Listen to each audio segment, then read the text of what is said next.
I want to talk about what you see coming next, this movie that you see coming. Just for our viewers who aren't aware, you gave the narrative leading up to the credit crisis. You were calling subprime an unmitigated disaster before it happened. You played defense for your clients. Unmitigated disaster, and it's going to get worse. Yes, in June of 2007. Yeah. And you played defense with your clients, and then you played offense in 2009. Right. But you say that there's another one coming, this movie, a turning, if you will, a fourth turning, if you will. Explain what you are seeing. Well, when you talk about a fourth turning, there's this sort of political philosophy that says that the world moves in cycles, and there's basically 4 chapters in the cycle. And the first one is the building of institutions with tremendous confidence and buy-in from the public. And then when you get into the fourth turning, which is where we are now, you basically have the public rejecting institutions. And the way society operates gets out of sync with the institutions. It also ties into Karl Marx's philosophy, where you have the means of production and the property relations. And the means of production can have innovative change that's really revolutionary, like the internet, like social media, like radio, like the telegraph, like the railroad, like television, and all that stuff. Well, this time it's social media and the internet, and it changes the means of production tremendously. Just think about what will happen when we have driverless trucks and driverless cars. You're going to put thousands, millions of people out of work that have no skills other than to be a chauffeur or a livery driver or a truck driver or what have you. And those people just get left behind by the revolution in the means of production. But the property relations have to do with how the wealth is split up. And they're and power. And they're very slow to change. They don't change in a revolutionary way. They even resist changing in an evolutionary way, because the people that benefit from the property relations and have the power, they don't want to give it up.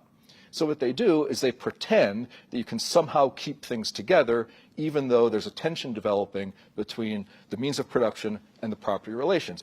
Look around at how things are out of sync right now. People are running for president, trying to say billionaires should be illegal. We should eliminate all billionaires. We should be, putting free money into people that have been displaced by the revolution in the means of production. And the people who are in charge, some people call it the deep state, some people call it the establishment, whatever you will. Some people call it, you could even call it churches, that their ideologies that existed even 20 years ago have been completely rejected. So what has to happen is we need to have a new set of property relations. And that is absolutely the kernel beneath the changes in the political system in the United States that Trump obviously dialed into. And now you see the Democrats are really not a party anymore. The Democrats basically have a socialist party, and they've got the keep the genie back and get the genie back in the bottle part of it, which is Joe Biden and perhaps Michael Bloomberg.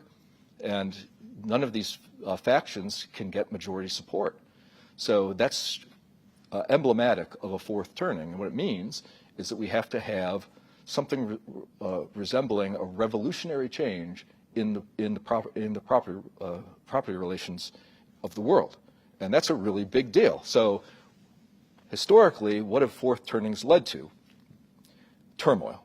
The Civil War in the United States was a fourth turning.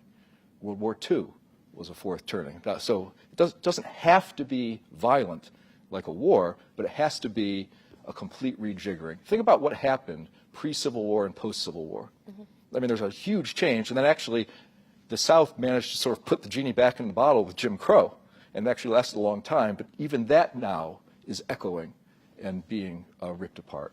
So we will have very substantial political change. I saw a leading Democrat, not one that's running for office, actually say that if the Bill of Rights, the first 10 amendments of the Constitution, the Bill of Rights, were voted on today, significant fraction of it would be voted down. That was his viewpoint.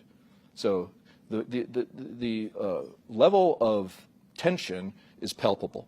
And all you've got to do is look at where we are. It would be great if we could have a time machine where you could go back 20 years in time, and I think you wouldn't believe your eyes at how different things were 20 years ago versus today. But you get these things very gradualistically. It's kind of like the tires on your car is the analogy that I use. You know, you drive your car for like however many miles your tires are good for. Let's say it's 25,000 miles. You don't realize how bad the traction has become because you've experienced the decline so gradually. And then you get the new tires, and you're like, wow, I can't believe how well this thing handles and the traction in the car. Well, that's kind of how this has developed. It's so slow. And so where we are in terms of disunity, I think would be remarkable in the eyes of somebody from 20 years ago.